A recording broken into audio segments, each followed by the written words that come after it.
Good afternoon, ladies and gentlemen. Thanks for being with us again today. Today is Tuesday, August the 4th. This is a workshop of the Prescott City Council. Our invocation today is Pastor Eric Sokolowski, American Lutheran Church, and I will be leading us in the pledge. So can we all stand, please? Come on up.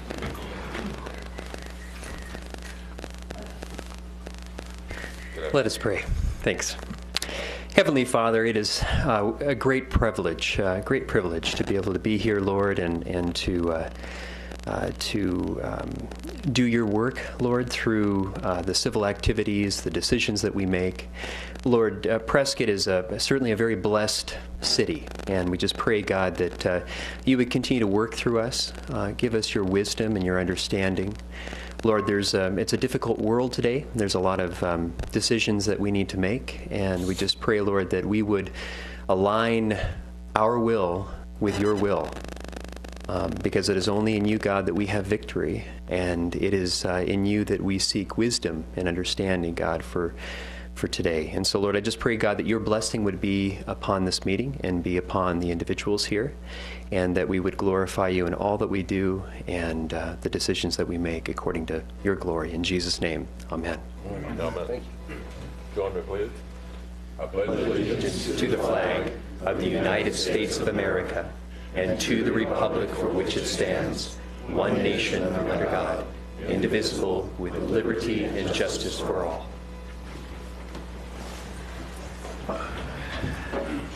Roll call, please. Mayor Kirkendall? Here. Mayor Pro Tem Kuknio? Here. Councilman Arnold? Here. Councilman Blair? Yes. Councilman Lamerson? Here. Councilman Lazell? Councilman Lazell? Here. Councilwoman Wilcox? Here. All present. Okay, thank you. We have two proclamations before we go into the presentations. The first is proclaiming August 2015 as America the Beautiful and Bag Ready Jobs Month. So Mr. Arnold will be leading us in this proclamation. Great, and I understand the Prescott Litter Lifters have some representatives here today. If you'd like to join me up front, that would be fantastic.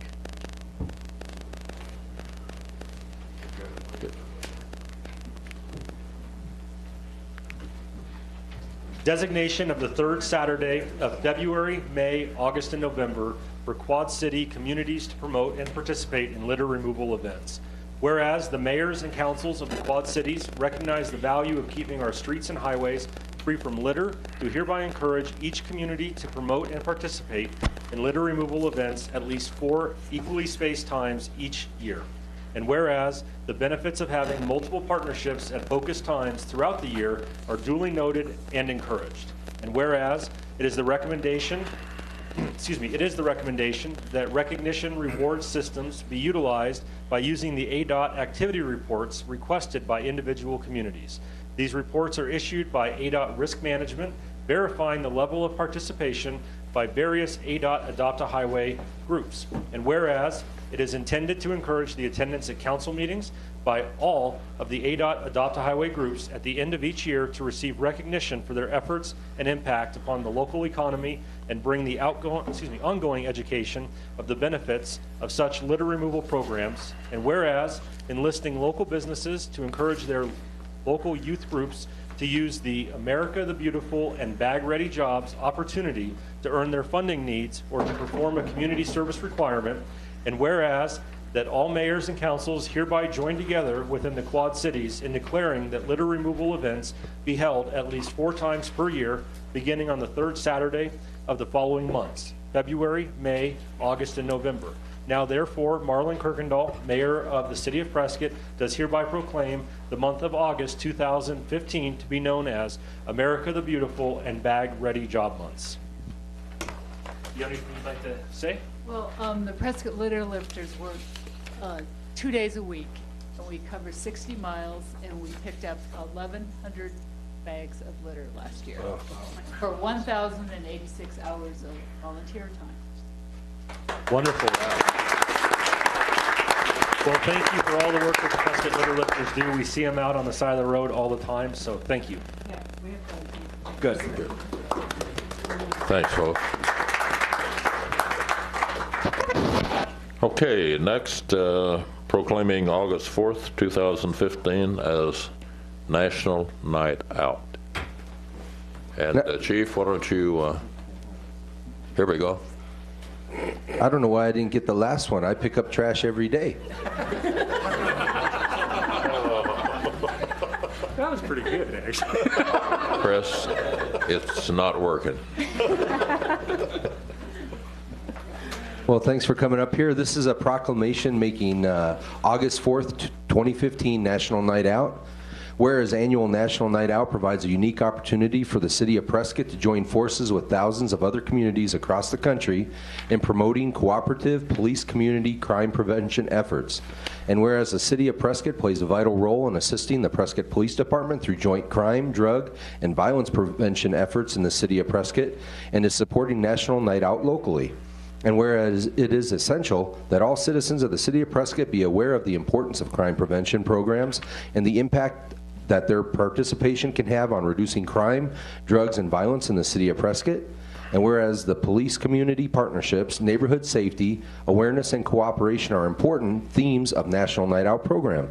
Now therefore, I, Marlon Kirkendall, Mayor of the City of Prescott, Arizona, do hereby call upon the citizens of Prescott to join the Prescott Police Department in supporting the National Night Out on August 4th, 2015, National Night Out.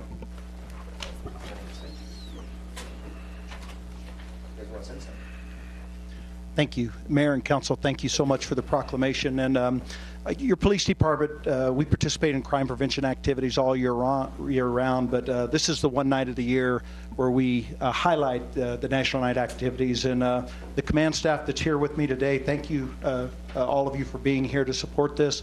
And then Fire Chief Light, you and the fire department will certainly be out tonight as we visit the various communities and talk to our citizens about crime prevention activities and how we partner together with them. So thank you for that. If somebody wants to participate in National Night Out and it isn't something in their neighborhood, is there a place they can go? We actually do it in neighborhoods, but the tribe actually does it at Frontier Village, so they have a tribal event there at Chino Valley. If they live out there, they actually have one out there. And I'm not sure what Prescott Valley is doing because they didn't. So, but there are other events, you know, and almost all the neighborhoods have someone. You can always pop into one of theirs. I'm sure they wouldn't mind. Yeah, I'd kind of echo Chief Monahan's words. This is kind of a joint effort. We've expanded the fire department role over the last couple years at least. It gives us an opportunity. Plus, we found out that the children in the neighborhoods actually like to be on fire trucks and not necessarily in the back of the police cars. So it's a positive outcome across the board.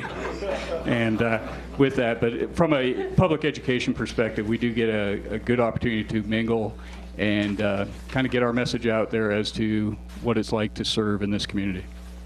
Thank you, guys.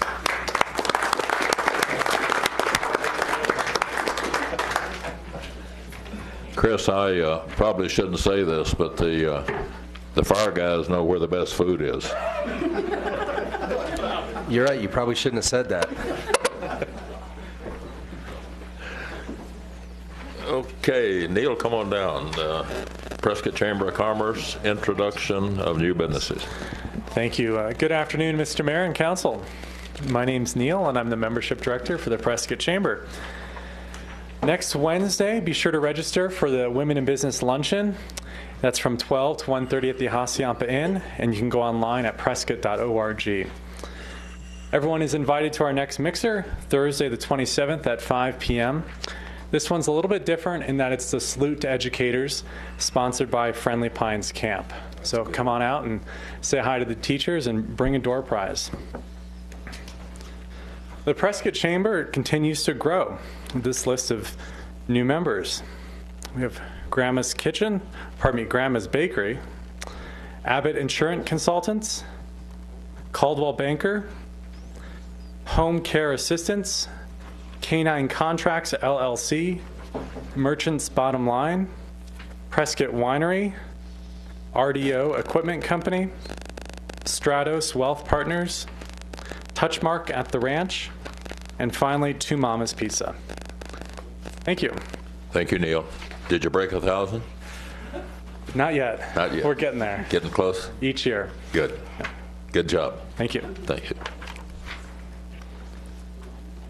Okay, next, we're honored to have Margot Christensen with Ponderosa Hotel Management going to give us an up-to-date on where we are in our tourism promotion effort. Thank you, Margot. Thanks for coming. Holly, thank you for being here. And Mayor, could I just toss this in real quick, because I saw both of them together and it clicked. We were just at a ribbon cutting a few days ago.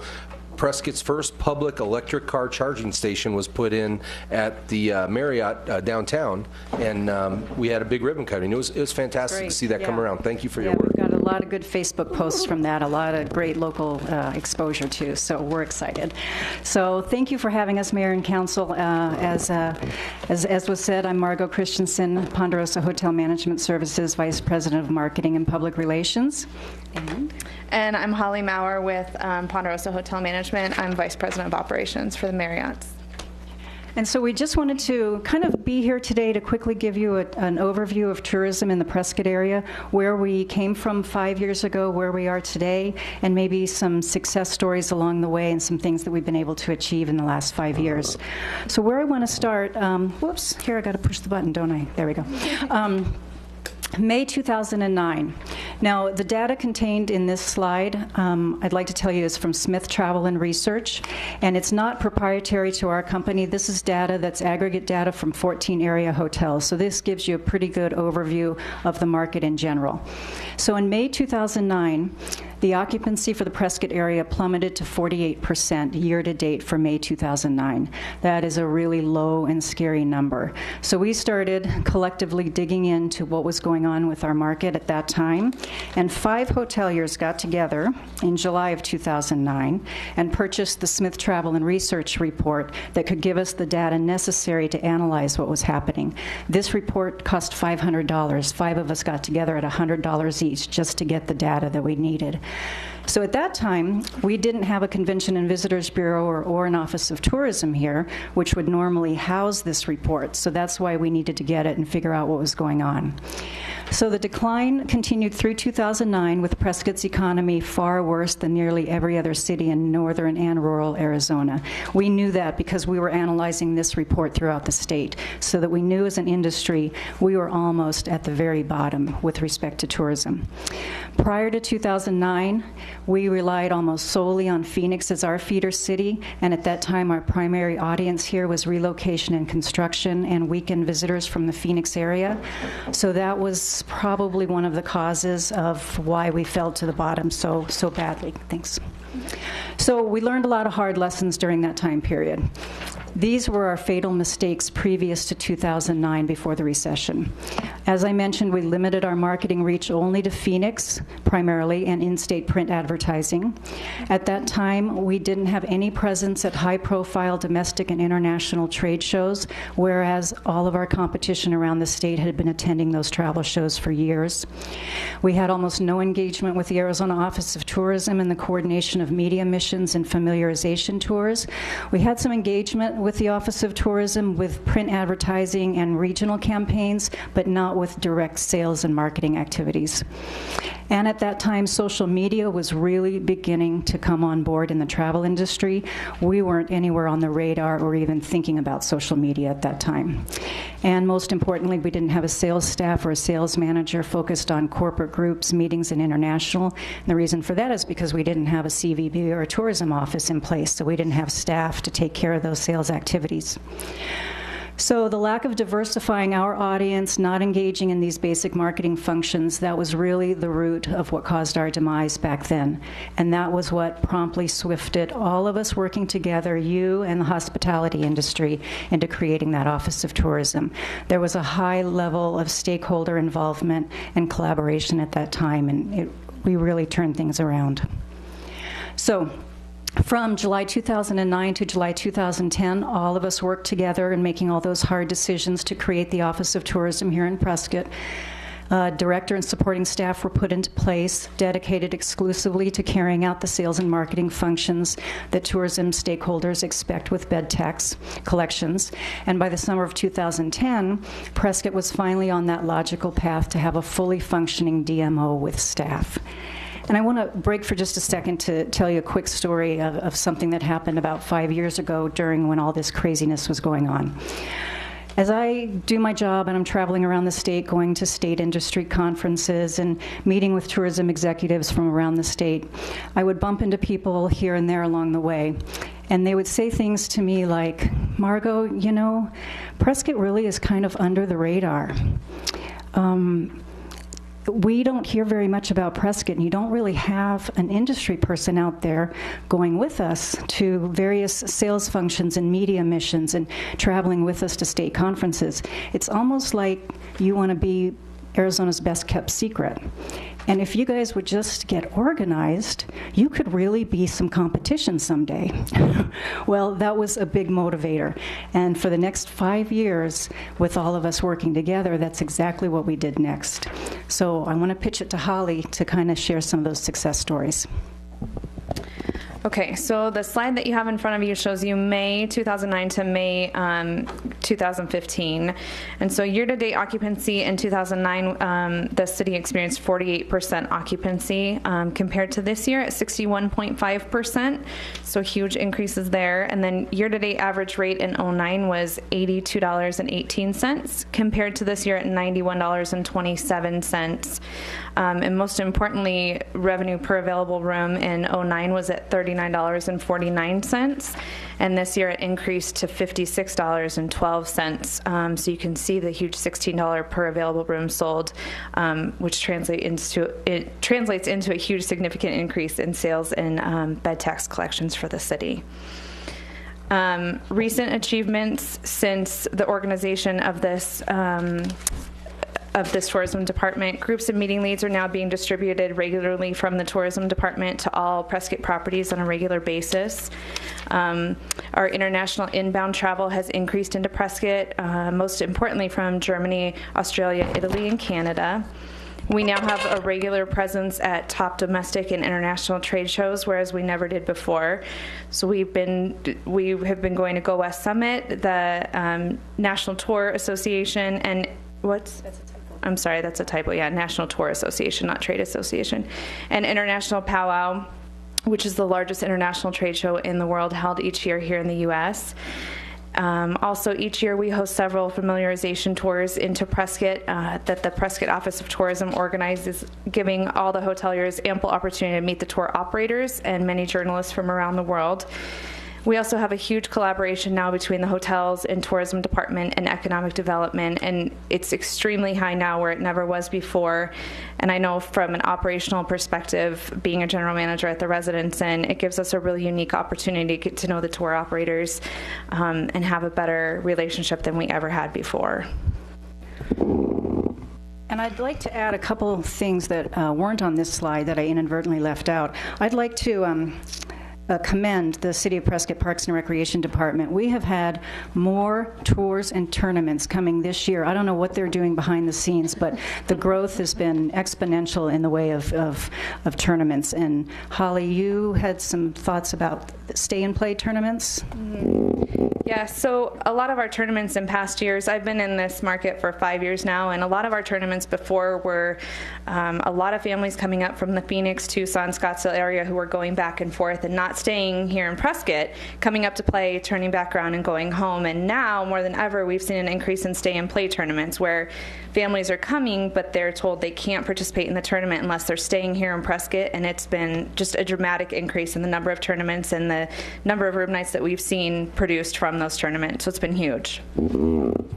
And in addition to that, these tournaments aren't just Saturday, Sunday. They're crossing over on Wednesdays, Thursdays, Sunday, Monday. They're long tournaments, and there's a lot of rooms with them. And then the other thing I wanted to mention that's been a real success story is actually your next presenter, Todd Sadow, and the Epic Whiskey Off-Road event. You know, Todd brought that event, to that little bike race, to town 12 years ago. 200 people that first year.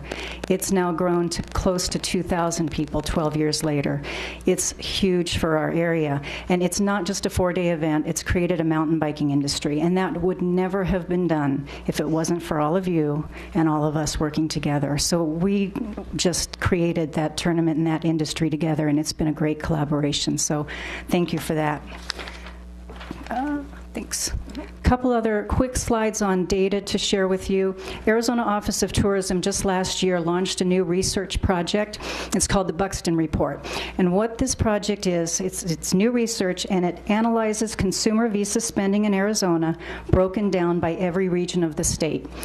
This slide is the North Central region. So this slide represents Visa credit card spending in the North Central region, which is Yavapai County, broken down to where these consumers live according to the addresses on their credit card statements. So what this is telling us, and this is brand new, and it's really important for marketing a destination. So we look at Phoenix.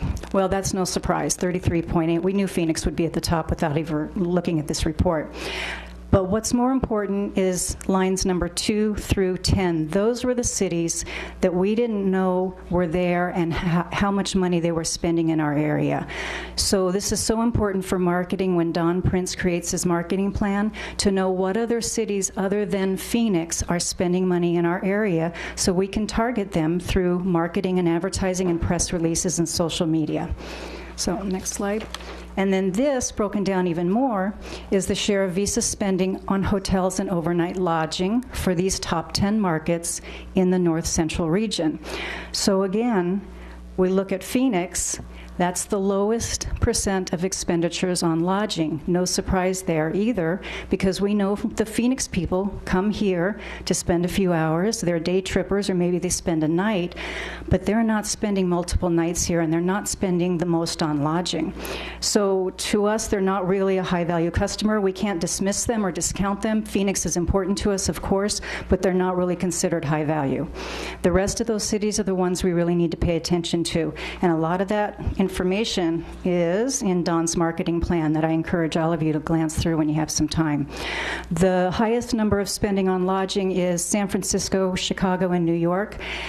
And when you work in this business, in the travel business, you know that the further away your customers travel to your destination, the more number of nights they're staying with you and the more money they're spending in your market. Not just on lodging, on retail, on restaurants, on bars, saloons, everything else. So this is just really great information that we're now getting out of Arizona Office of Tourism. So wrapping it up, kind of a word of caution. The economy is looking really good right now. All of the hotels and restaurants are really busy. But at some point in time in our future, there's going to be another downturn or another recession. This is really not the time to be complacent in our marketing efforts and our investment in tourism. I truly believe that we are at the time right now that we need to put all of our available resources, tools into continued aggressive sales and marketing efforts in order to become recession resistant or recession proof, or however you want to term it. But this is the time right now to do that. Here's our challenge. Most times of the year, with very few exceptions throughout the year, our weekends are full. We're running 90% or more on most weekends, with a few pockets here and there. Our opportunity for the next foreseeable future is still going to be midweek, Sunday through Thursday.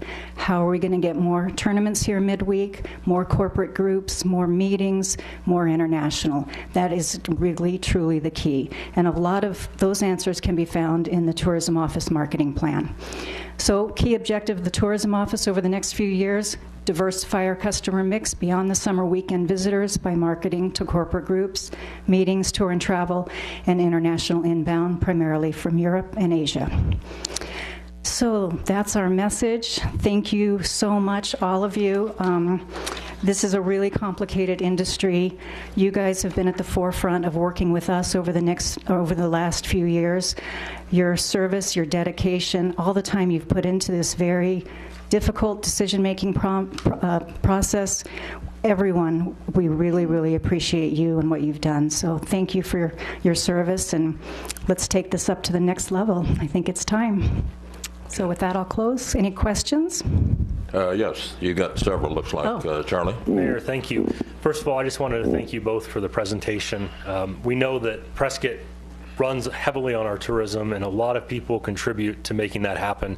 But there's two names that are synonymous with tourism from my perspective, and this is the last chance I might get to talk about it. So I wanted to thank Margot Christensen very much. If you hear something about tourism, you usually hear her name associated with it and the Chamber of Commerce. But certainly every time I see a memo, every time I hear about a trip somewhere or a group coming, your name's brought up, and I cannot thank you enough for the support you've given the tourism industry in the city, as well as all the business operators in our community who cater to tourists and locals. So thank you very much. And I'm going to echo some of that. I mean, I think you, Brad, and the whole team there have just gone all in on this tourism effort. It's been amazing. I mean, you've personally traveled around the world pushing Prescott. I know in Germany, she actually made up a little booklet that was dropped off in cities all over pushing Prescott tourism. On your people that come up in the hotel, how important are the special events that happen downtown? Is that drawing them in for the hotel, or is that your day trippers? You want to answer that? I think it's both. I think it's some events draw them in, like rodeo, whiskey off-road, courthouse lighting. There's signature events that are getting known worldwide that draw people here at certain times. And the other side of it is people come here and then they find these events, the summer concert series and arts and crafts festivals, and they find something to do all the time. So I think it goes both ways, that we absolutely over the last 5 years have earned the reputation of being the event playground in Arizona. That is definitely the word out there in the industry. So we've done a phenomenal job. There's probably no other small town in Arizona that runs events better than we do. And it seems to me that the demographics of the visitors that are coming is definitely switching to a younger demographic than we're used to. I think so, and I hope so, and we now have a visitor study in place right now that will end in December. Yes. Yeah, that will that'll show us new demographics. So it's a joint effort between NAU and the Arizona Office of Tourism, and we'll see that study early next year. And you know, you touched on it a little bit, but one thing that worries me as we head into this election and are facing potential cuts, a lot of times people will look at Parks and Rec, but I think the Best of the West tournament brought something like 58 ball teams to Prescott. I mean, that's a lot of rooms to rent and a lot of meals to serve and a lot of drinks and food, whatnot. Absolutely. And you guys are seeing that real benefit from that. Huge benefit. Yeah. Like I even asked Holly about a month ago, I picked up the phone and I said, what is going on with these tournaments? They're all the time and they're all over the place. I mean, who's behind this? I know Parks and Rec is behind a lot of it, but it's just been phenomenal for all of the hotels and restaurants that cater to these visitors. It's huge. Yeah, thanks. Yeah. Everything you do. Margot, Holly, thank you so much. The Buxton report focuses on visa spending in hotels. Is there a report that looks at retail spending? Yep. I didn't want this to be an hour-long presentation, so I drilled down to just hotels, but yes, they have the entire pie chart and all the detail on restaurants, retail, attractions, gas stations, and any of that I can get for you if you'd like it. I'd love to see it. Oh, yeah. I'll pull the whole report for you. Okay. Great. Anyone else? Margot, just to echo, not only thank you and your industry, but this council has been steady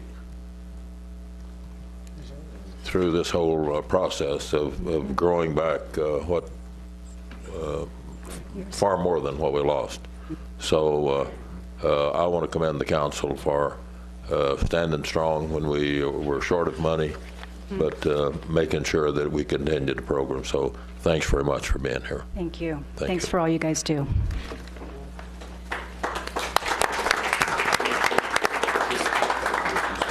Okay, it looks like it's time for Todd to... Hey, you're part of it. Matt Broussard, Matt Saloon, Mayor, Council. I just wanted to kind of echo your words. Very appreciative of Margot and Brad and everything that they all do for tourism. We've worked closely with Margot for the past few years, having groups come in from Australia that come in, and it's really that midweek tourism that really helps out a business that caters to tourism. So just wanted to say thank you very much, and thank you for all you guys do for tourism. Thank you, Matt. Appreciate it. You know, Matt, something she kind of touched on was how we're embracing the social media and the Facebook and stuff. And I've noticed you're starting to do that too. Are you seeing a real effect from your Facebook to your sales that you got going on? Yeah, it's definitely helped a lot. And Facebook is, you can really do a lot for a little less and hit a lot of people. And so when we have events and everything with Facebook, we can really get the word out there. And I know everywhere you go on vacation, so that's nice. There you go. Yeah. So thank you. Thank you, Matt. Right. Okay, let's move along. Item C. Todd, come on down.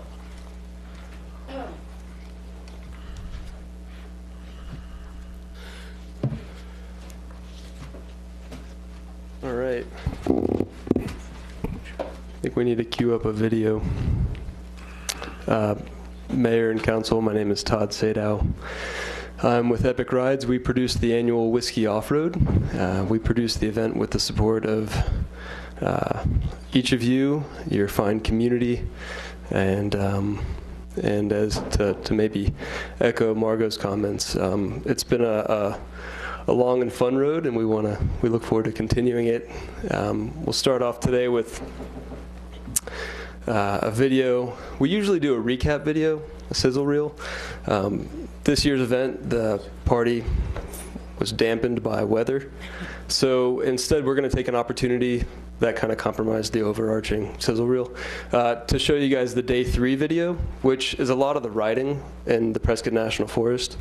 And it's actually something we haven't shown you yet, so we figured we'd drop in with that. Karen, you mind hitting play?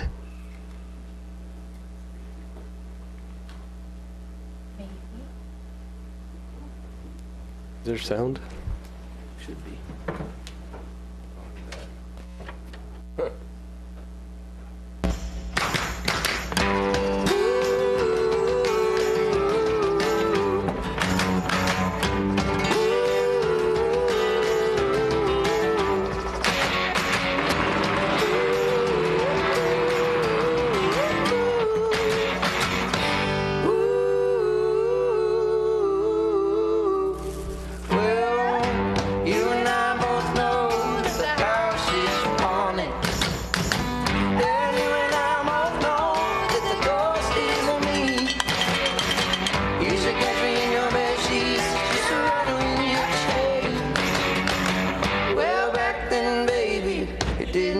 So strange. You used to buy, I used to moan. Now I'm not related. Well, I ain't so scary on my own. Tell me, honey, what's a dagger without a gun? Well, I don't know. 'Cause you and I both know the house is haunted. Yeah, you and I both know that the ghost is for me. Easy to get me in your bed sheets, just wrapping in your shades. Well, back then, baby, it didn't seem so strange. In the midnight hour, you came alive.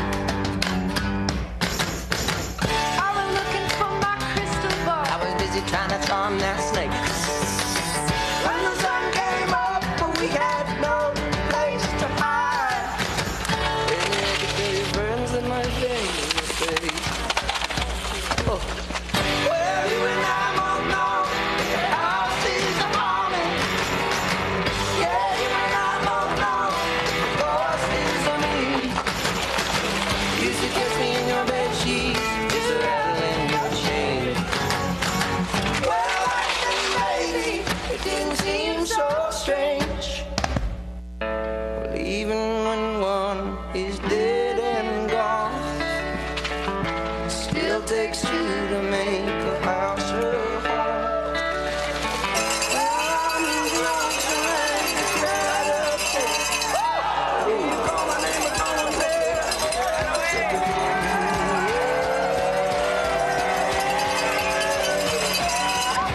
You and I both know that the house is haunted. Yeah, you and I both know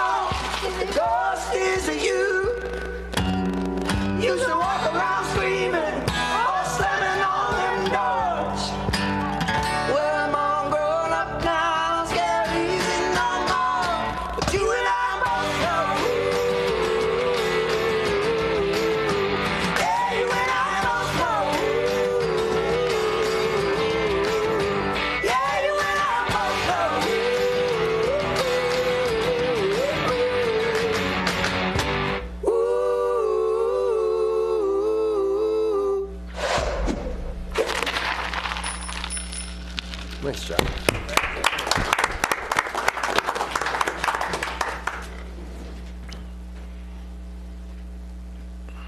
All right. So as you might have noticed at the end of that video was produced by Guidance Aviation, local company.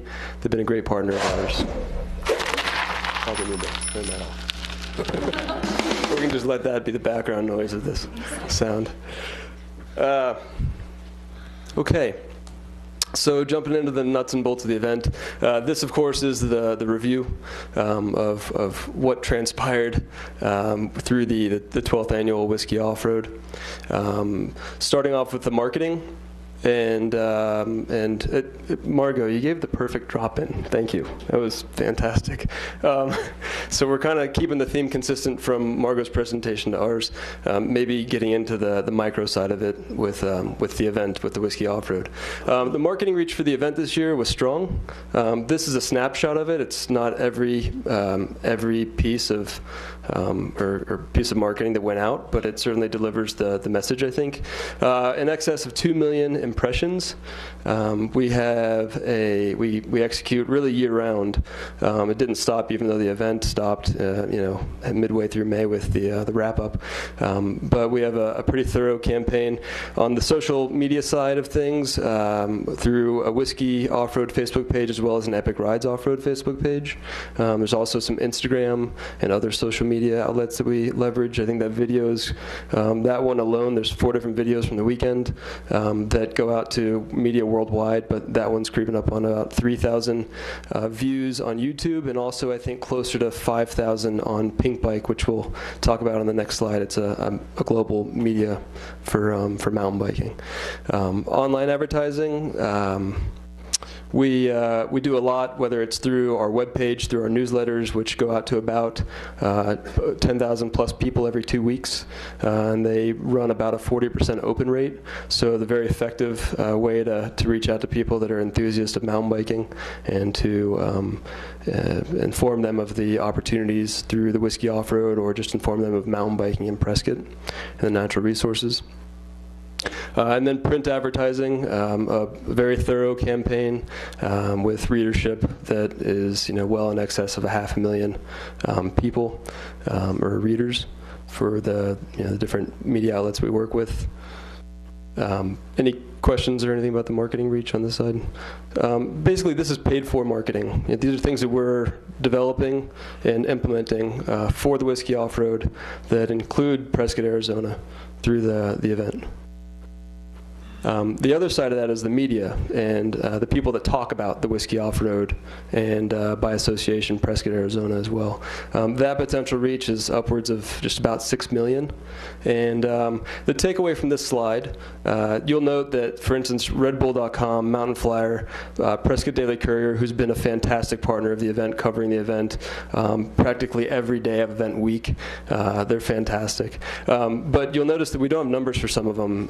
Some of them we just couldn't get a response back, or just weren't able to find the numbers to figure out their monthly visitors. So the 5.9 is low. Like it's very well a higher potential impression than that. That said, some key parts here. Pinkbike.com, they're the biggest in the world. At 3 million monthly unique visitors, we're getting a lot of coverage from them these days. I mentioned the video that was on their Movies for Your Monday. It's an email that they blast out that has a sort of a list of videos that they recommend watching.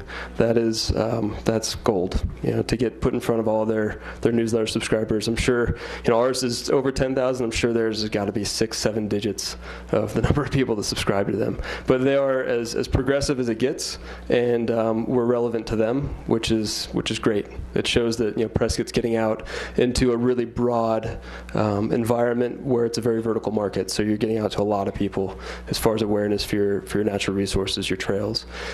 Next up in the world is cyclingnews.com. You might recognize them. We've had a really good relationship with them for a long time.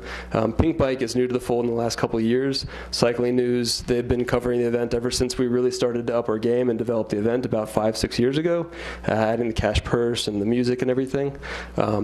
So one of those initiatives that Margot mentioned where we all came together and really put our best foot forward through the event. So Cycling News is another one that gives very thorough coverage of the event and assures good reach and awareness. Red Bull is another new one for us this year. They did a wrap-up article interviewing Christoph Sauser, who came to the event the last 2 years. He's the former several-time world champion out of Switzerland, and is certainly helping us with international awareness. And then the print media coverage, this is just a few. We get a tremendous amount of coverage, whether it's around the event weekend or just throughout the year these days. The Epic Rides Off-Road Series story remains very relevant in the industry's sort of in their mind. And so there's a lot of different stuff that just keeps rolling out about what we're doing, whether it's here in Prescott or in Grand Junction or other venues that we're going to announce soon. Any questions or okay? Oh. All right. So this slide is a couple of different points here. A few years ago, we collaborated with the Seidman Research Institute at ASU to do an economic impact study. So this is kind of a reminder or a chance to revisit who it is that rides and participates or attends this event. This is the demographic side. Our participant is 30 to 49 years old on average. They're married, they have a career, they have families, and they do pretty well financially. And so the point being is they're a pretty desirable group to have to come to your community for a weekend, have a very emotionally charged experience, whether it's cheering for Roger Klein the Peacemakers and singing along for a concert, or riding an event that's going to test their will and their boundaries, where they're most likely going to succeed, and they're going to have a very positive association with your community going forward. So that's who it is that comes to town each year for the Whiskey Off-Road. More than likely, there's not going to be anyone hanging from your lampposts or tagging walls or doing things like that. This is a pretty fun, good group of people with means. So getting into the event this year, the rider origin, 65% in-state, 35% out-of-state. Interestingly, from Margot's presentation and the spending habits from the Visa report, our numbers actually parallel some of those numbers in there. California was one of the big spenders, Southern California in particular. They're our next biggest audience, 12% of the events from California. Most of them are Southern Cal. Colorado, Utah, and then we continue to develop internationally as well. So it was a nice parallel to see that just kind of reaffirms both sides and makes me think we're doing decent research. Any questions on this slide? Just a comment. When you say 3%, it sounds like a small number, but that's 60 riders coming from outside the country to come to Prescott to ride a bike. Yeah. That's a lot. Yeah, there's always a fun story in each of these riders, not to take too much of your time, but one of the guys is an Australian guy who, I don't remember what his occupation was. It's like working on locomotives or something. And he gets like 2 weeks off every month. And so he decided to target the Whiskey Off-Road. Like he came to the U.S. and went mountain biking throughout the country, but the whole trip was predicated on coming to the Whiskey Off-Road. And he had an absolute blast here. I mean, it was a fun guy to have at the event. Another one, I mentioned Christoph Sauser. He's kind of a big deal. Like he's a several-time world champion. He's made a heck of a life out of being a pro mountain biker. He's retiring after this year, but he's said the last 2 years he's been here that this event remains one of his most favorite events of his whole career. And he's going to become the manager of Specialized Bicycles, which is one of the biggest bike companies in the world, of their international mountain bike team. And he's already given me a verbal commitment that he's going to bring his whole team to all of our events next year. I mean, he really likes what we have going on, and so that's a good sign for the future. Event participation. So this is an interesting slide. We went 11 years in a row of having growth at the event. Some of it was like exponential, lofty, and it worked. We took a swing together, added, like I said, we added the cash purse, or we added the music and so forth, and we would grow by like 500 in a year, by like 50%, 75% in a year sometimes. Last year, if y'all might remember, take a walk down memory lane here. 2 years ago, we had a heck of a weather event. We'll call it a weather event. We had rain, we had sleet, we had hail, we had snow, we had whiteout conditions. We got it all in a matter of like hours. It was impressive. So this year's event, we kind of had to claw back from that. And it took a heck of a marketing push on our end to bring us within 8% of the numbers we had the year before. So we were down this year. I think we all know why. I don't think there's like a big question mark in the room as to why that happened. And I do think that this year's event, even though it was a little bit rainy in the afternoon, which sort of foiled the concert to some degree, I think the riding conditions were near perfect for the mountain bike side of it. And at the end of the day, that's the critical component, is that those folks have a good ride and they want to come back. And I think for that reason, and some other stuff we'll get into, we should be able to get back up to our cap at 2,000 riders going into next year. But we were down 8%, and I suspect that's why. Anybody have any questions or thoughts on the side of weather? Okay. As far as our numbers, total amateur and pro riders, the reason we broke those numbers out of the kids riders and the volunteers is because when it comes to the economic impact analysis that we collaborated on, that measures the registered amateur and pro based on the rider party. It doesn't measure against the number of kids in the kids event or the volunteers, although critical to the event and fun to have at the event, just so that we have an accurate number that we're basing off of. And then, of course, on the gender side, one of the things that we're seeing, mountain biking is seeing a nice push. There's increase in participation going on 3 years in a row now across the whole industry in sales and mountain bike sales. And one of the key components in this development is that female mountain biking is finally getting the recognition it deserves. So the manufacturers are putting out female-specific models with female-based geometry so that it fits the female anatomy better.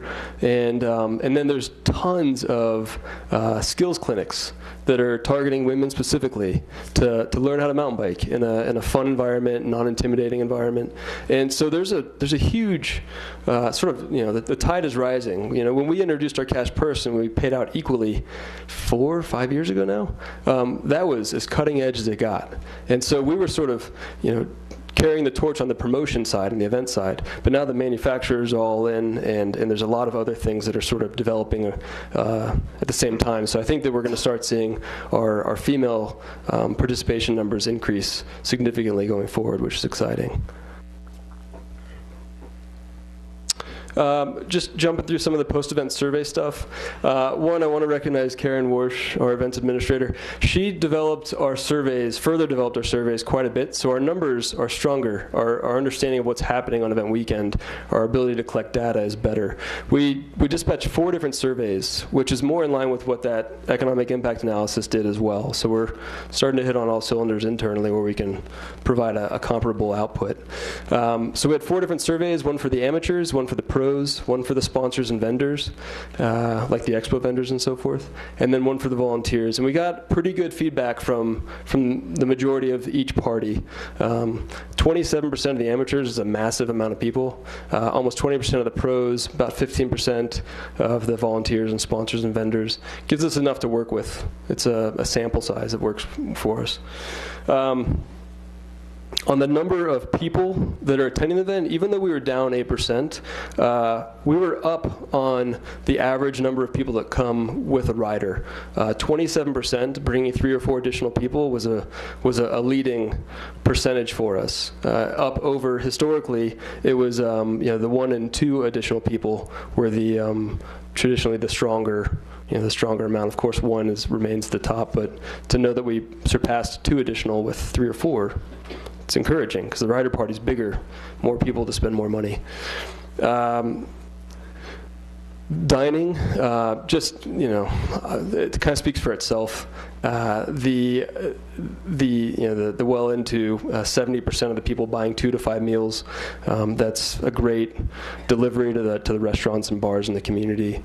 And on the accommodation side, the number of people that stayed 2 nights was up year on year, and the number of people that stayed 3 nights stayed equal with past years.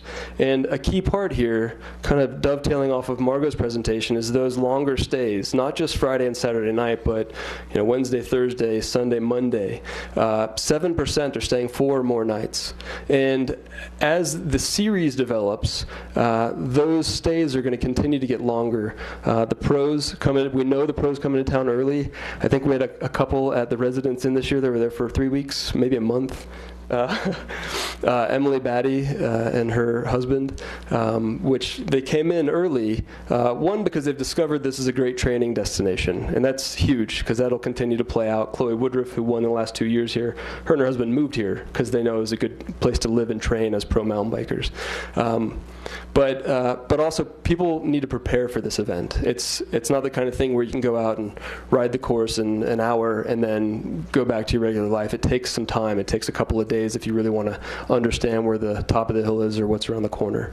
And so the longer stay, plus with the proliferation of mountain bike trails, which through folks like Chris Hosking and PIMBA and the Forest Service collaborating, it allows people to come here and ride for more days, ride more trails, and have a longer stay. So it continues to develop nicely, which is good. It's encouraging.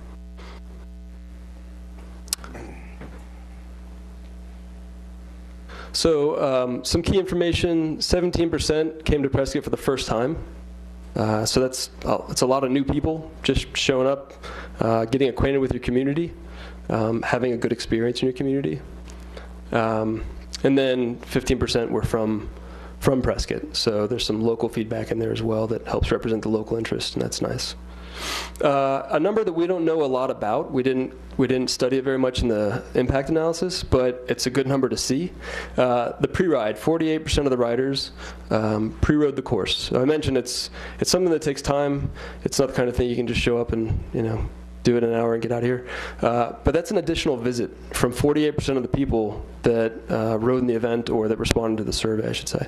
That's fantastic. Even if it was a day visit from Phoenix, which we know they don't spend quite as much, but that's a whole other visit.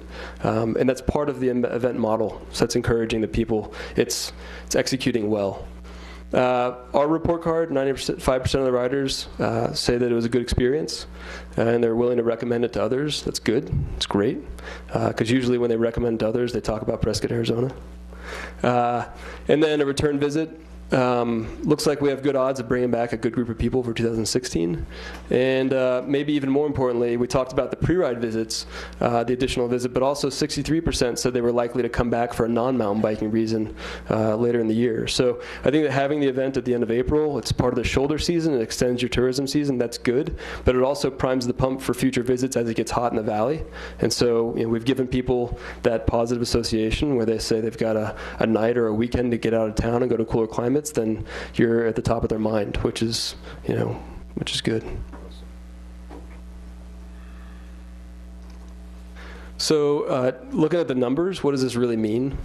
So the year we did the analysis, we had perfect weather.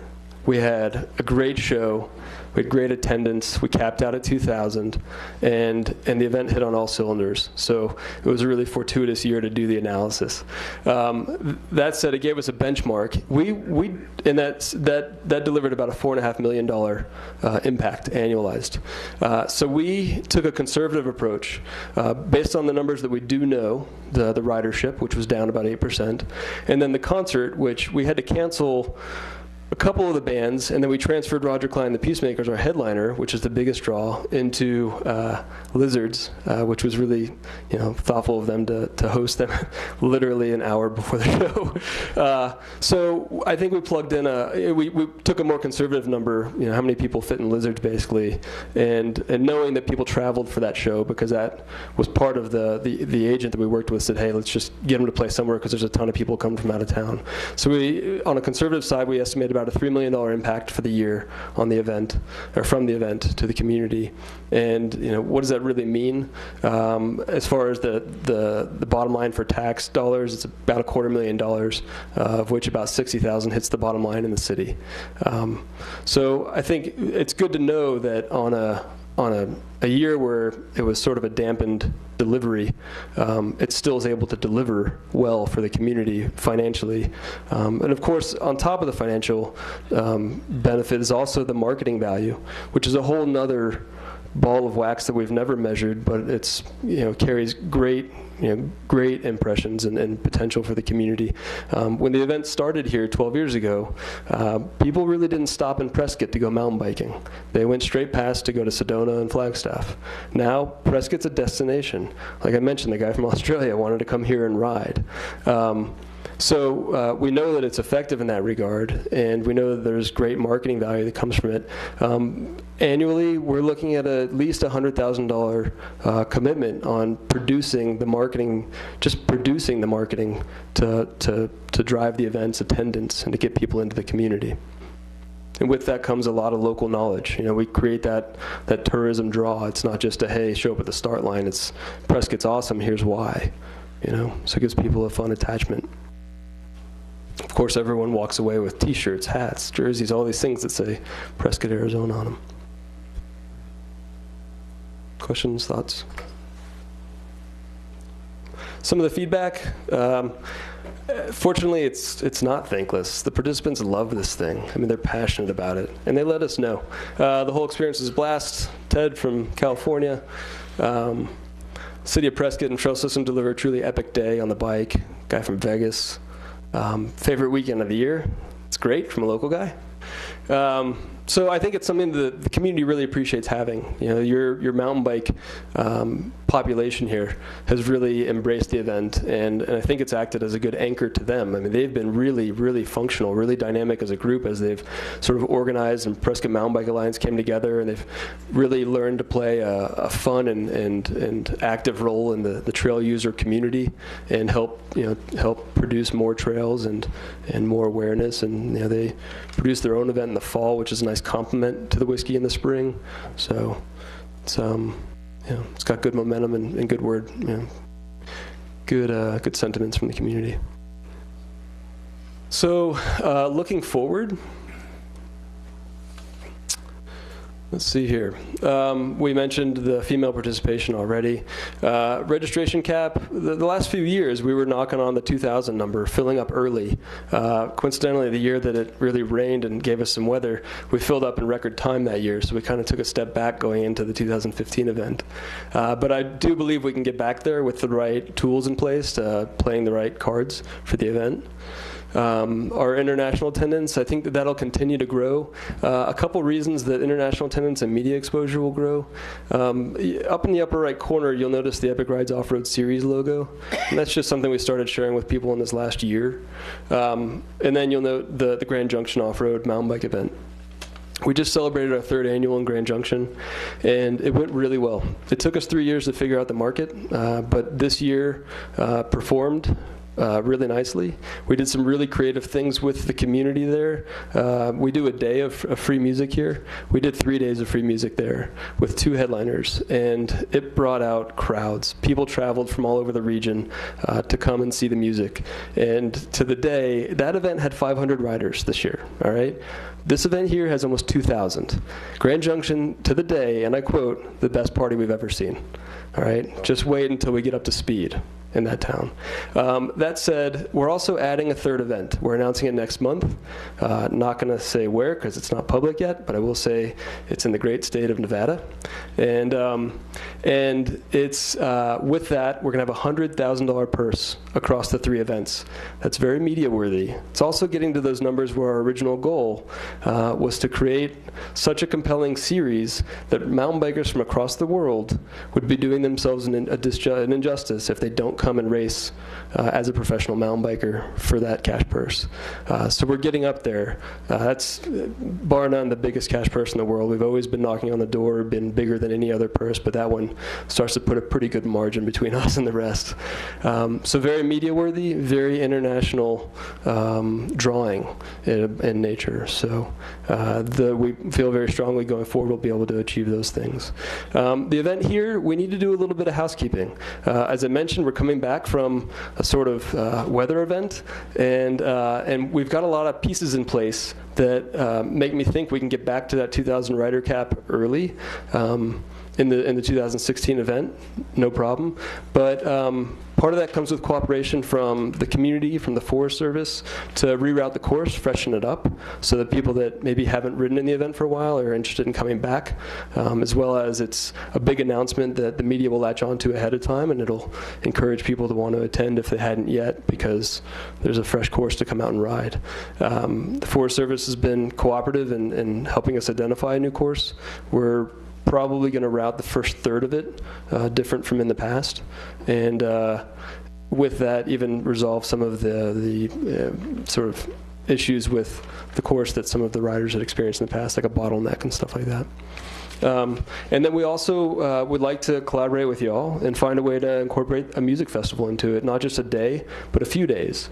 For a few years now, I've said our big opportunity to grow above 2,000 riders and the attendance that come with them is to develop the music side.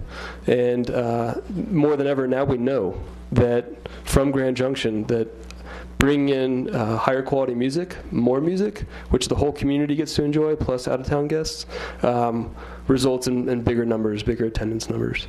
And so we've got an idea of how to do it, and we'll kind of dive into those details post-meeting and start poking at it to see if it's something we can do for 2016.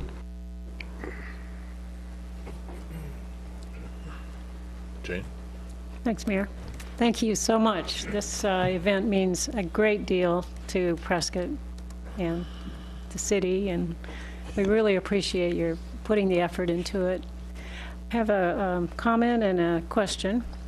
Comment is that I've noticed after the event, and sometimes before, there are people walking on our trails in the city of Prescott in our open spaces, and they're obviously bikers. And I'll stop and talk to them, and they'll tell me, oh yeah, we're just checking out the trails.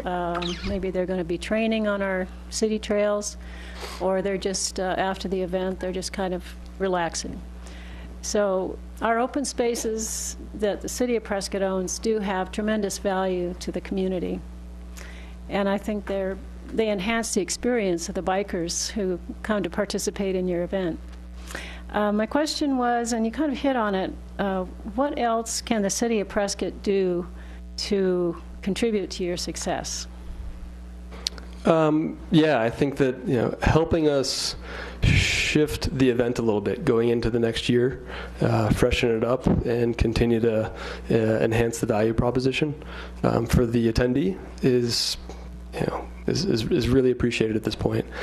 Saying that, the city of Prescott's been on board since day one, literally 12 years ago, predating a lot of conversations that I've had with a lot of people here. The city's always been fantastic in supporting it, and that's, I think, the next step where we can really capitalize. Good.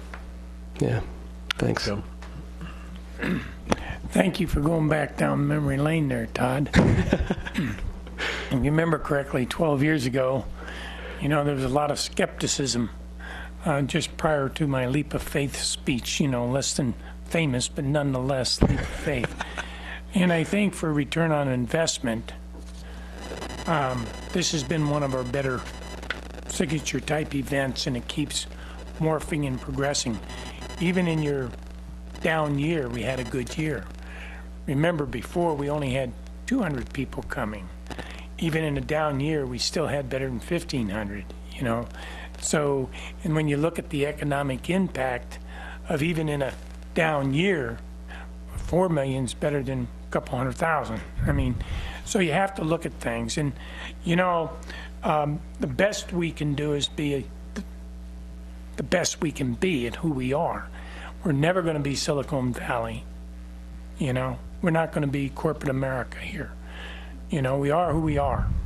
And this is one of those things where we're using our ecotourism opportunities to the highest and best use. So, I'm not opposed to maybe considering looking at some of the music concept of blending these sorts of things. Maybe instead of now having somebody here for 2-3 days, it's an opportunity to go from 3 to 5 days, because what that means by expanding that horizon is an opportunity to garner more dollars in the coffers of the city of Prescott to provide the basic services that the residents of Prescott enjoy. I mean, it's not just that most of the people in Prescott who are not quite what I would call as youthful as some of those that would ride mountain bikes, but they do benefit from those who do with the basic services that are delivered because of their presence here in this town. So just sharing those thoughts with you. Yeah, thank you. Charlie? Mayor, thanks. And Todd, thank you for everything over the last couple of years. Nothing like school buses and coffee in a hailstorm. That was one of those things that goes in the memory book forever. But I've been really pleased to see the event grow, and I think you've got the right formula, and I know our staff enjoys working with you, and we appreciate what you bring to Prescott, and I hope to continue to see Prescott be a strong partner into the future. Thank you.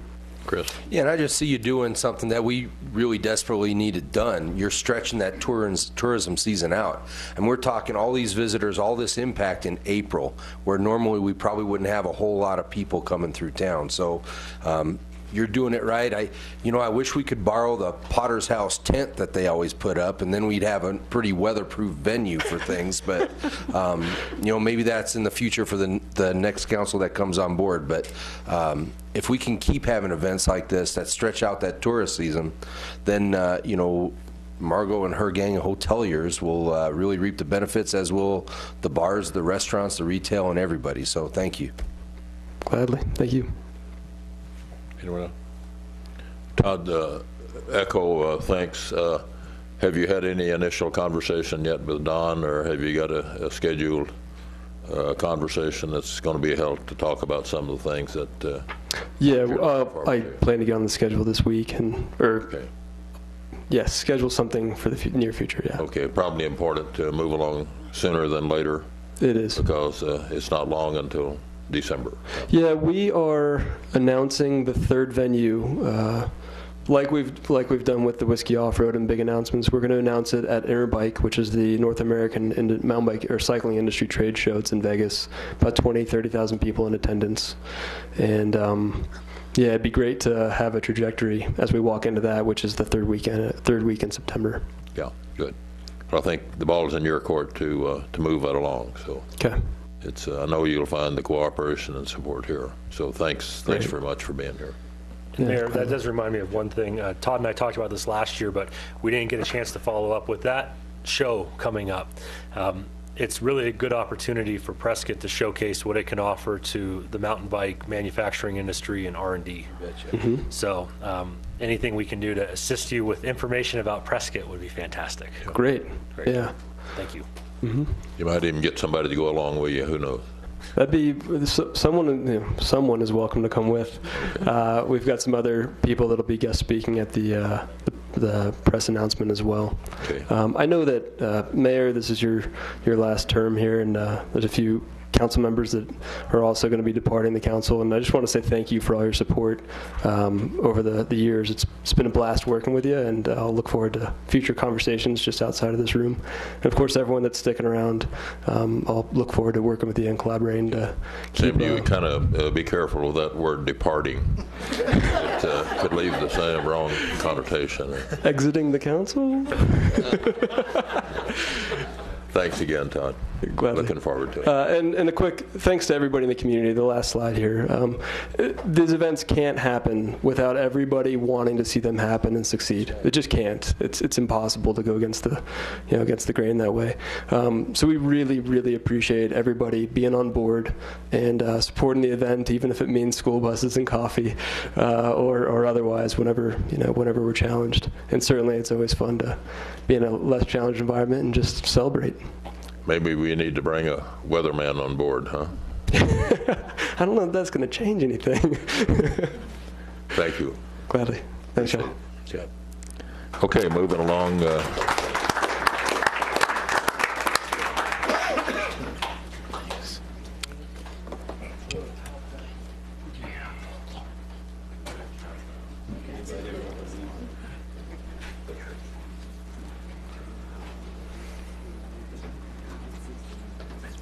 Okay, let's go to discussion item, Prescott Lakes Parkway. Yeah.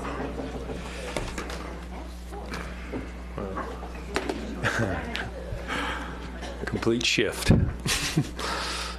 Good afternoon, Mayor and Council.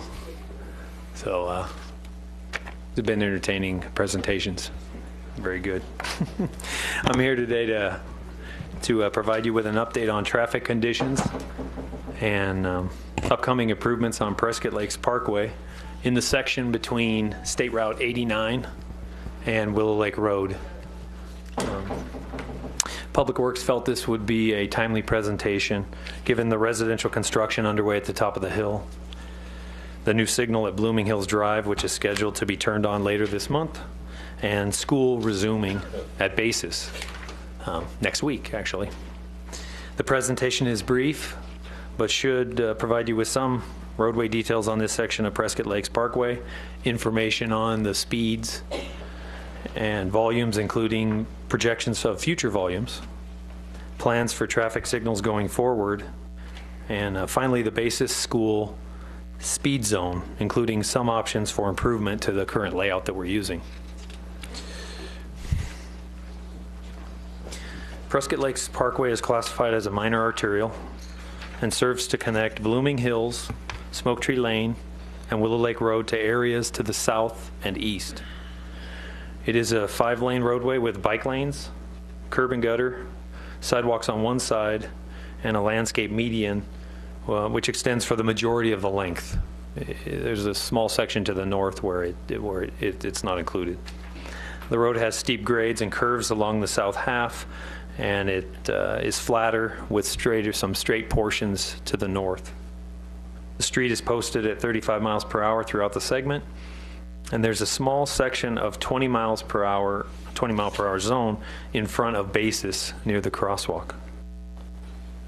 There are no direct residential lots, and the road serves one commercial subdivision. It's on the northeast, one apartment complex, one private gated community, and one school on the north end. And then, of course, there is the new subdivision at the top of the hill and some access points for future development along the grade as you climb up from State Route 89. Prescott Lakes Parkway is free-flowing and uncontrolled along its entirety. So there's a stop control at Willow Lake and then signal controlled at State Route 89 currently. Speeds were collected in July with the following results. All the speeds shown here are 85th percentile speeds, which is the speed at which 85% of all drivers observed traveled at or below. So this is the standard speed measurement and is typically accepted as the speed used to set limits and base enforcement efforts. As expected, the highest speeds collected were southbound down Prescott Lakes, approaching State Route 89 at 44 miles per hour. The next fastest location was near Smoke Tree Lane at 39.2 and 39.1 in the different directions, respectively. And apart from the downhill approach by 89, all the speeds were within 5 miles per hour of the posted limit of 35. And so that's pretty typical of most roadways, and it basically indicates that the existing limit is appropriate for conditions. How do you gather that? Is that with you don't have a police car out there, do you? No, so we do it two ways. We can put hoses out and leave them, overnight or whatever. But we can also do a radar study in an unmarked vehicle. But we have to we collect at least 100 samples in each direction at every location. So here you're looking at at least a 500 cards surveyed at least here, minimum. But that's how we do that. It should be noted that the speeds near basis school were obviously, they were done in the summer when it was out of session. and after new during school placards were added to the 20-mile-per-hour sign assembly. So I think that helped clarify for drivers that they didn't have to slow down. That's why the speeds are pretty typical of what you see along other parts of the road. Once school resumes, we will be collecting data to understand what type of compliance the speed zone is receiving. So we'll be doing that, in the coming months. As for volumes, the roadway currently has around 6,000 vehicles per day and is expected to increase to nearly 9,500 in 2025 and 11,200 in 2040. This increase is primarily driven by regional growth, and as the use of, they're using that roadway to connect to the other collectors and arterials in the area. The roadway, it's developed on the north side, and there's a golf course and et cetera along it. So the increased traffic has and will continue to impact operations on Prescott Lakes in this segment, and has resulted in the city monitoring traffic control needs at key intersection locations. One of these is at Blooming Hills Drive, where a newly constructed traffic signal, it's basically complete. We're finishing construction now, and it will begin operation in August this month. This signal has been planned since late 2005 and will improve traffic safety and operation at an intersection which has limited sight visibility, increased traffic, and new movements expected, that are opening to the east at the residential subdivision. It will accommodate regional and local traffic growth going forward, and was built at substantial savings using city traffic signal crews.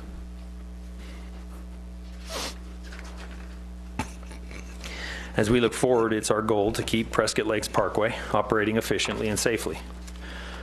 This is going to require, or it may require, that the other two major intersections, Smoke Tree Lane and Willow Lake Road, be signalized as well. In anticipation of this need, Public Works is updating signal warrant studies with turn movement and intersection delay data that was also collected this summer. It is anticipated that Willow Lake Road will warrant signalization in the near future, and the fiscal year 16 budget does include funding for a traffic signal, undefined, as needed, which could be spent for that purpose. A signal at this location will also need to consider this circle trail. There's a circle trail connection. Basically, there's a connection that goes between Watson Lake and Willow Lake on the north side of Willow Lake Road. They're basically, those trail users are having to go along the shoulder of the road in that area.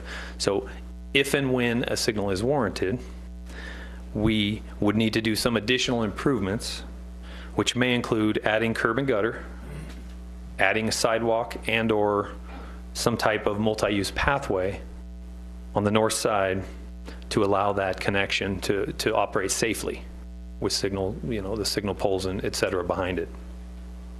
If that project moves forward based on a warranted need, Public Works will be seeking council approval for the equipment needed to build the signals. And so then we would come before you in fiscal year 16 to request that.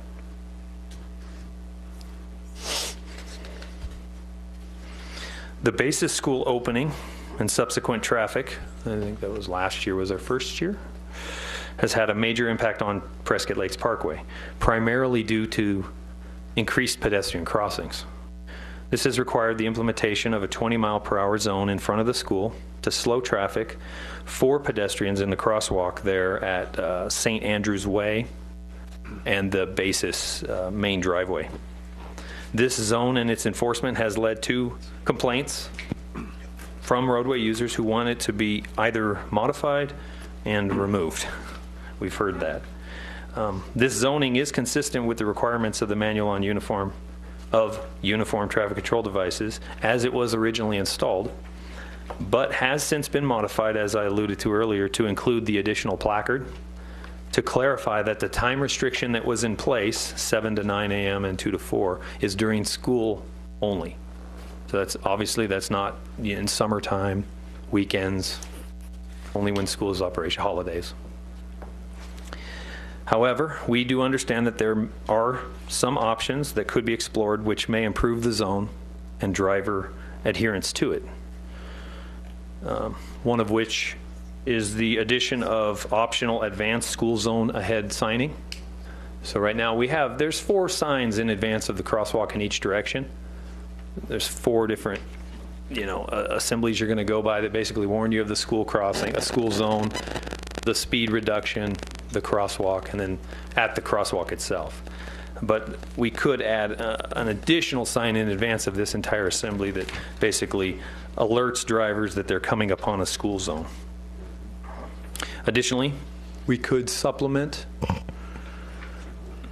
the zone with the street crossing R6-1 signs. These are placed in the street, basically on the lane line between at the crosswalk. And so we would do this likely if violations became an issue for not yielding to or stopping for the pedestrians at the. Ian, because it says state, is that going to be more threatening than city?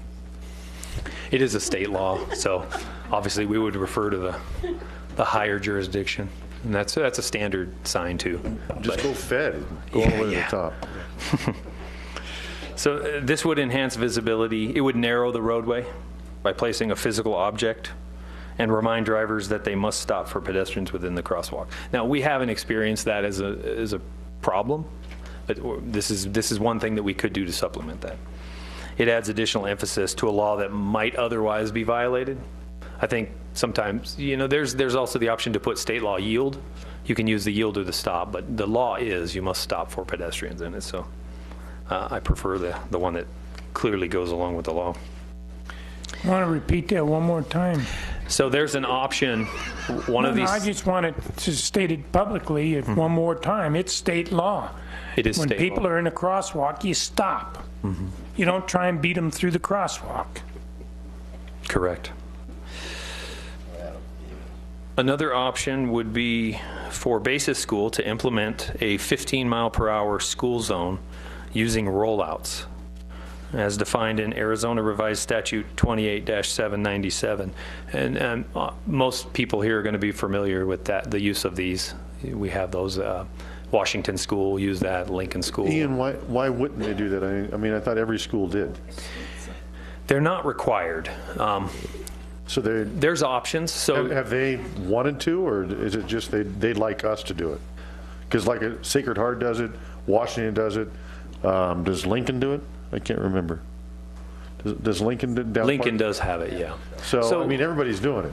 For the most part, for one, Basis School is a charter school. They were, and this is my own thoughts on this, but when you're dealing with a public school district, there's probably a tendency for them to look at the whole, the big picture and be able to focus on things like crossings and busing and safe routes to school and things like that maybe Basis hasn't really been able to focus on to this point. The 20-mile-per-hour zone is also a call-out, and it's perfectly legal. And so the school itself could put these rollouts and just do it without going through us? No, they would have to sign an agreement with us, and actually that's just the next part of what I'm going to say, but basically it would replace the existing 20-mile-an-hour zone, and it does require that the school sign an agreement with the city outlining that it's their responsibility to place and remove them, provide them, and the rollouts at the beginning and ending of each day.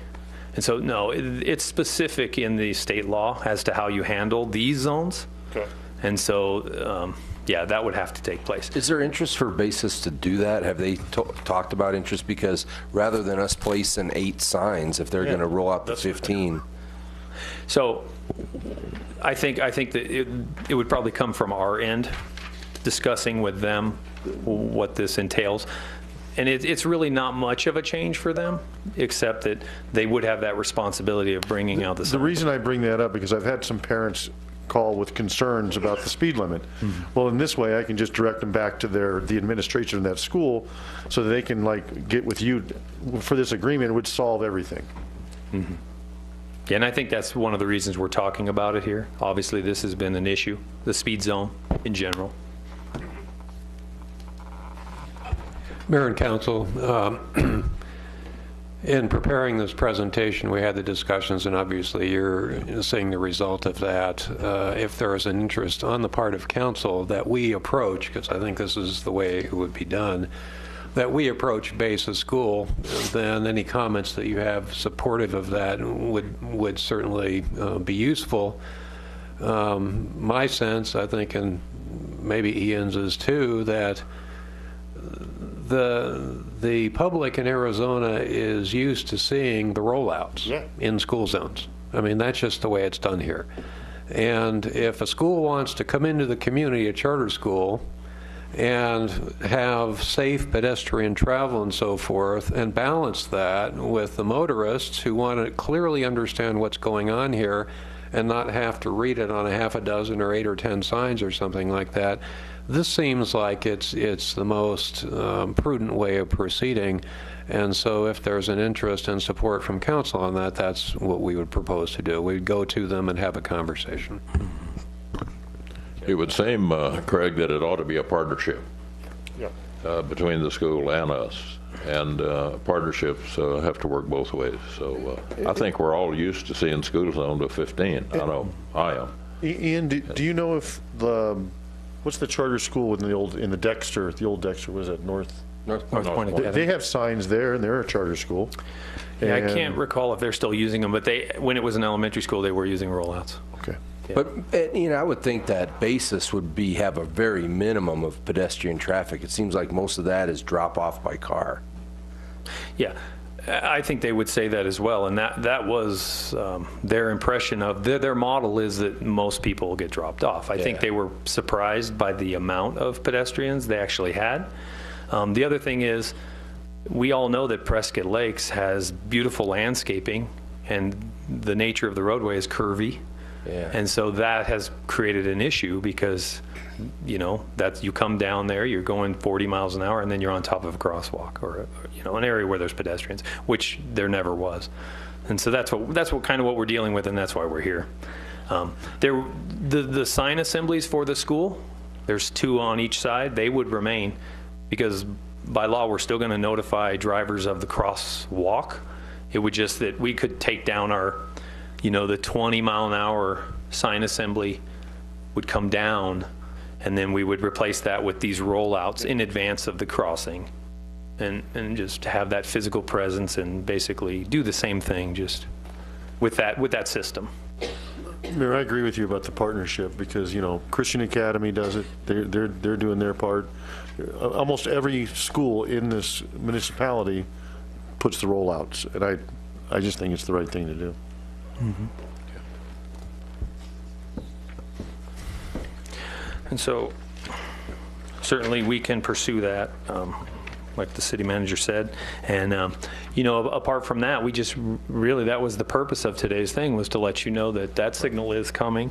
That signal, the one at Blooming Hills, we are prepared to turn that on this coming week. We wanted to get that done prior to school. School is starting next Monday. Sounds like, you know, we certainly have approval to go ahead and do that. We've been building it and moving towards that. And then we will continue to monitor those locations that are approaching the need to signalize. And then we'll get this system here at Basis School worked out so that we can maybe take away some of the confusion. Jane has a question. Yeah. Yeah, this goes back to Prescott Lakes Parkway intersecting at Highway 89. Mm-hmm. On your first slide, there is a bike lane on that street.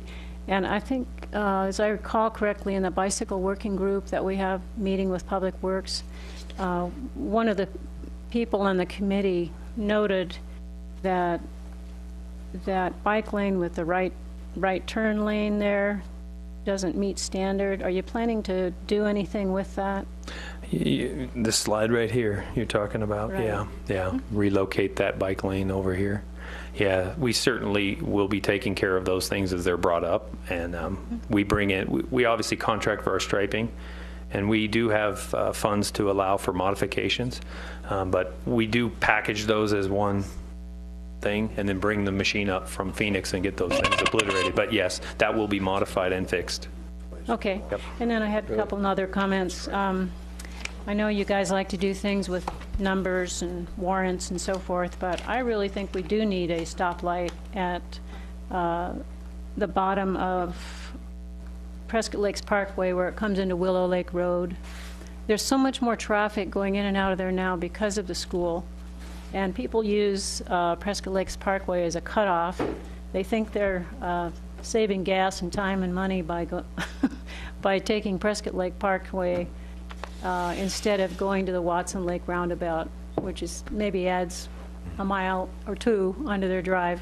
But there is a lot more traffic now at that intersection. So I'm sure you're going to find when you study that, you're going to need it.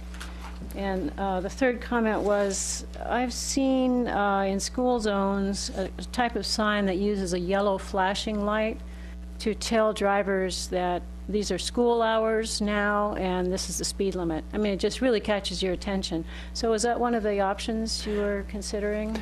We haven't moved to that level yet, but the MUTCD does recognize that you can basically enhance any of these signs with flashing yellows. Mm-hmm. And so that is an option. And it Yes. could be solar powered too. Yes, it could. Steve? Well, I like Gene. I am out there all the time, and I find it very difficult to believe that Blooming Hills would meet warrants above Willow Lake and Prescott Lakes Parkway. And when I sit there for 10 minutes, 15 minutes in the morning waiting to get across every morning at 7:30, and there's not that activity at Blooming Hills, I hope the warrant's done sooner than later and that light does get erected. Yeah, Willow Lake? Yes, sir. Yeah. We, like I said, the money was budgeted in this year's, fiscal year budget, specifically with Willow Lake in mind. Yeah. And with that was the, the conclusion of my presentation. Mayor, I got a question since we're talking about the area right there. When you go on Smoke Tree, there is a crosswalk for golf carts.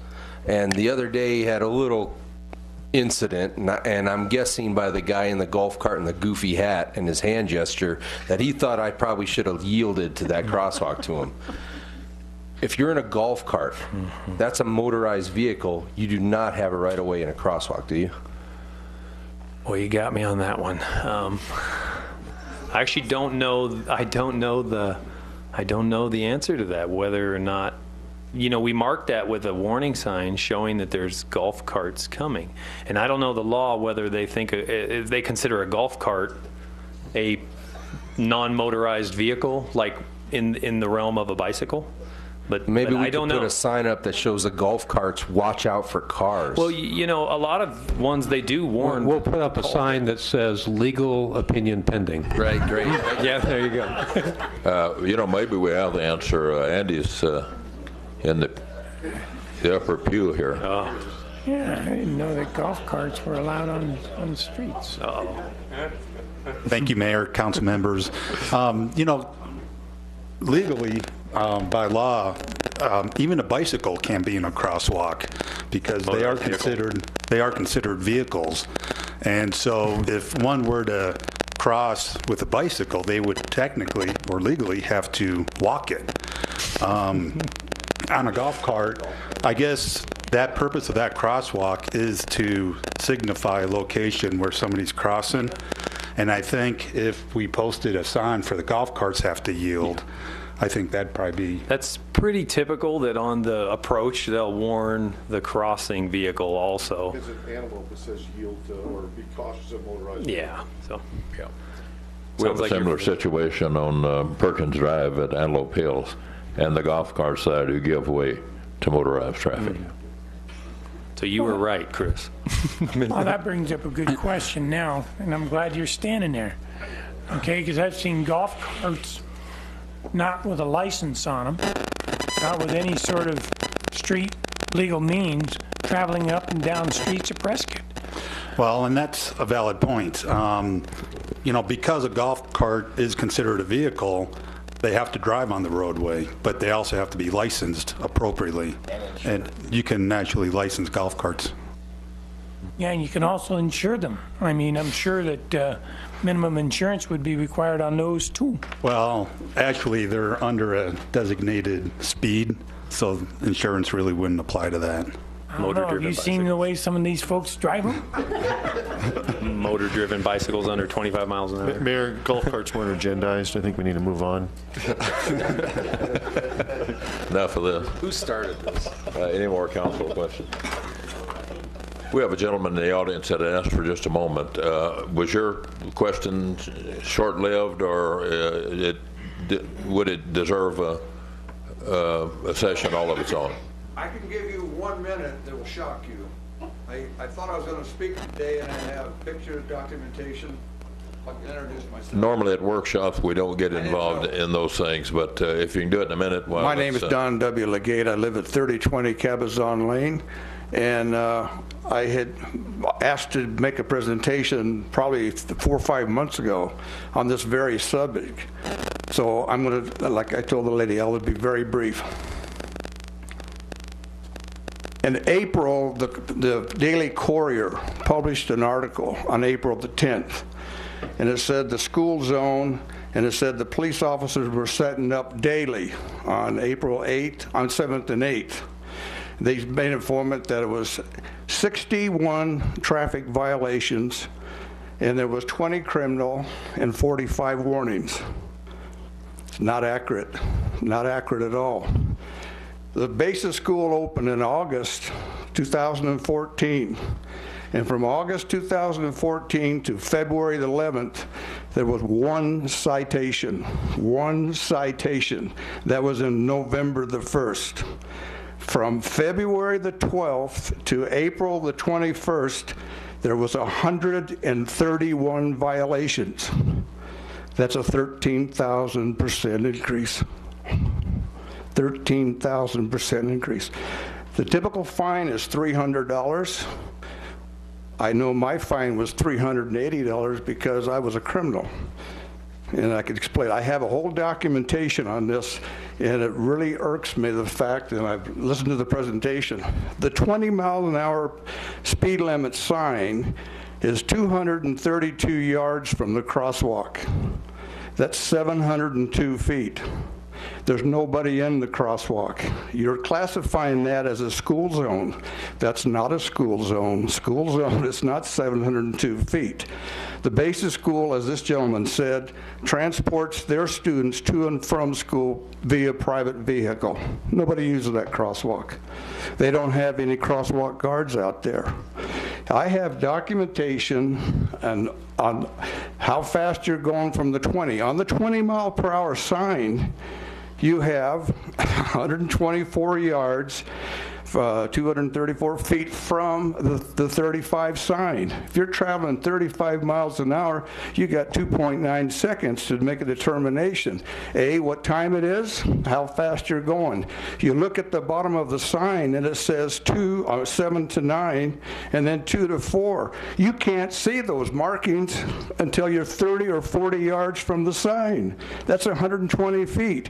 Now you got 7/10 of a second to make, oh my God. And now when the officer presents you the thing, and they have task force, they're doing that as a zero tolerance. In other words, the minute you hit that 20, they get you the radar. That's your speed. And then when you go to court, they say, I had you at 134 feet past the 20. Well, yes, because you're traveling at 170 feet per second. So naturally, you got to go by. But that's not a zero tolerance zone. I have a complete documentation. I have recommendations. And I would love to speak to you at a different time. We can do that. It might be well to that maybe there could be a conversation with some members of our staff before that, so that. Well, I would like that, and I will say congratulations to Joyce Marshall, who with her transparency at the Prescott Police Department, she provided me with all the information, all the information. And when the courier said there was 45 warnings, I thought, my God, at least the police department is trying to educate the public. It's not true. The 45 warnings are listed as a 40.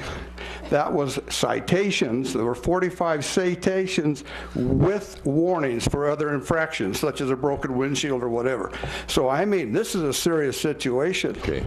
Why don't we, Ian, why don't you and Andy and this gentleman maybe have a little confab before we get it back to a point of another presentation. You want to set up a day for this? Because I have a tremendous amount of information Why and don't you certification, give us the phone number documentation. and you'll hear from our people, yeah. Okay, I'll give him my telephone number and we'll set up a meeting. And I appreciate your time. Thank you for being here. Anything else on? Yeah, Mayor, I just think the city manager was kind of fishing for direction, and I have to agree with Councilman Lozelle. And after hearing this gentleman speak right here, if Basis wants to have a school zone, they can do the rollout signs themselves. And I think people are used to when they see that sign, they know to put the brakes on. It isn't something you see every day. So I would be on his Councilman Lozelle's opinion that maybe Basis puts those signs out, you'll know it's a school zone, you'll know to slow down. Okay. Well, maybe that can move along with the other things we got working. So, Steve. One quick thing, maybe we ask Basis to put in a stoplight at their entrance, and with a stoplight there, then you don't have to have a school zone. Am I correct on that, Ian? You can't put in a 15-mile-an-hour rollout. They can't work together. Okay. They're exclusive of each other. Signal and the reason I bring this up, not the rollout with a stoplight, is on Williamson Valley Road. You have a school zone, quote unquote, there at Abaya Judd. There's no slowdown there because they have a designated light for pedestrians to access. My point being is, if it's an issue, maybe Basis should put in their own light and crosswalk, and then we wouldn't have to have the speed reduction, and it would be a light on demand. So, well taken. Okay. Anything further? Yes, sir. We're adjourned.